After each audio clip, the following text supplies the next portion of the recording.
This is Sonic, and you're watching JD Frank 20.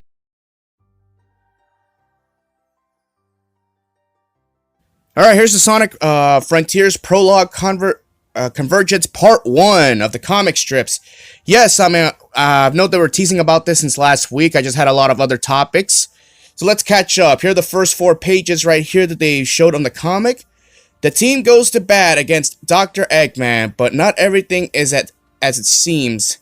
And of course, all 4 images I will be showing different screenshots, so we'll go page by page, basically.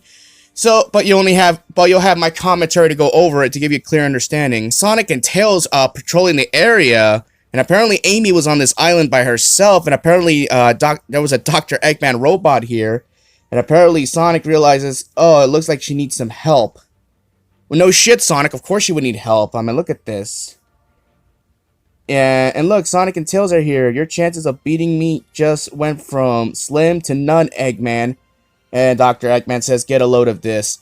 I actually like these comic strips a lot. You know, I might consider buying these comics, because, Archie's okay here and there, but this is just great writing right here. And then, of course, Dr. Eggman says, no way, I can't believe this.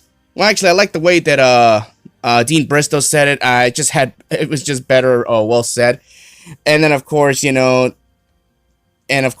Sonic says, hey, save some for me, because I want to do some work, too. So obviously Amy did some work here and there.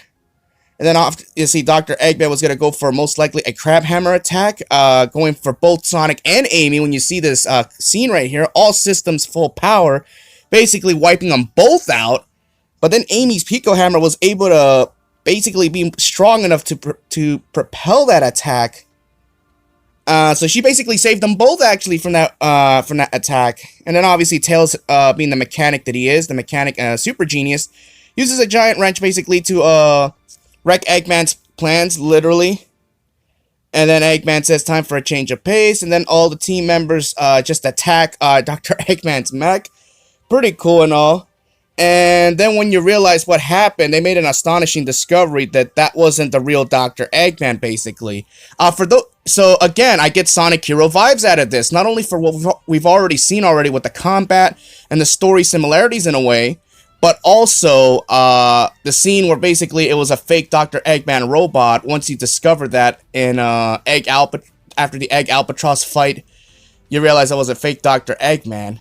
Because we already know the real Dr. Eggman is trapped in cyberspace. Well, that's after, I'm assuming this, because this takes place before they all get separated. So we don't know where the real Dr. Eggman is. So who knows what's really going on? Because I already explained in Eggman's prologue that he gets sucked into cyberspace just by his own doing, because of his just out of fear for being destroyed by those robots that were not his, basically. So all we could say for sure is that after this fight, okay, all 3 heroes decided just to either go home or patrol the area, and then they got sucked into that wormhole, and then of course the adventures of Sonic Frontiers begins. That's what it basically means.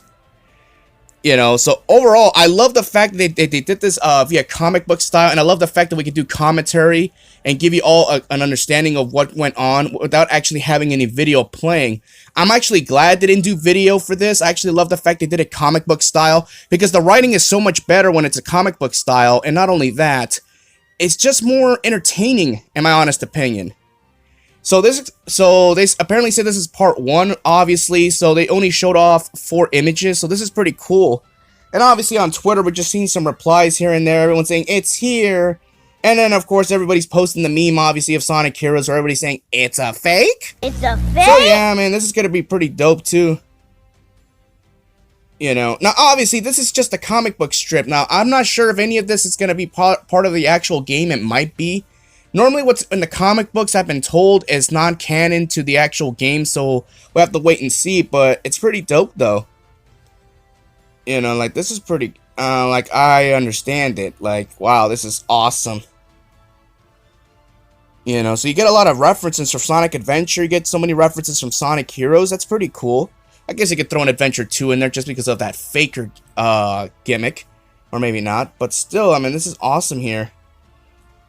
Yeah, like, this is very good storytelling at its finest, I'm not gonna lie, because, believe it or not, in Dark Infinity, the opening I actually have, takes place in a carnival hosted by Dr. Eggman himself, and after suffering another embarrassing defeat in the hands of Sonic and Team Sonic, basically, after suffering an embarrassing loss, Eggman just decides to just call it quits in a way, after being humiliated for the upteenth time, basically, and that's basically the opening prologue I have.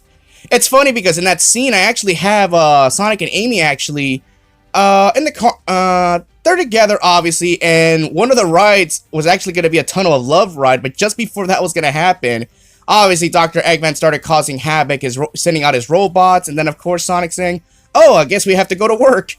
And then Amy almost having like a pissed off attitude, saying, alright. Like, she wanted her alone time with him, and if you put two and two together, you know where we're going at with this. So let me know what y'all think about this, and let's have fun with this. Peace out!